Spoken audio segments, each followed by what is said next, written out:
ಈಗ LPG gas cylinder hike ಮಾಡಿದ್ದಾರೆ. 60 ರೂಪಾಯಿ ಮಿನಿಮಮ್ ಇಂದ ಇನ್ನು ಎಷ್ಟೆಷ್ಟು ಹೈಕ್ ಆಗುತ್ತೋ ಗೊತ್ತಿಲ್ಲ. ಹೋಟೆಲ್ ಉದ್ಯಮಿಗಳಿಗೆ ಕಮರ್ಷಿಯಲ್ ಸಿಲಿಂಡರ್ ಸಿಗ್ತಿಲ್ಲ. ಪೆಟ್ರೋಲ್ ಡೀಸೆಲ್ ಯಾವಾಗ ಹೈಕ್ ಆಗುತ್ತೋ ಗೊತ್ತಿಲ್ಲ.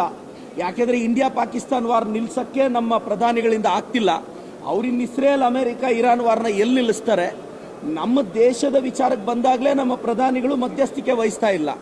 ಇನ್ನು ಬೇರೆ ದೇಶಗಳು ವಾರಲ್ಲಿ ಇವರು ಮಧ್ಯಸ್ಥಿಕೆ ವಹಿಸಿ ನಮಗೆ ಕ್ರೂಡ್ ಆಯಿಲ್ನ ತರ್ತಾರೆ ಅನ್ನೋ ನಂಬಿಕೆ ನನಗಂತೂ ಇಲ್ಲ.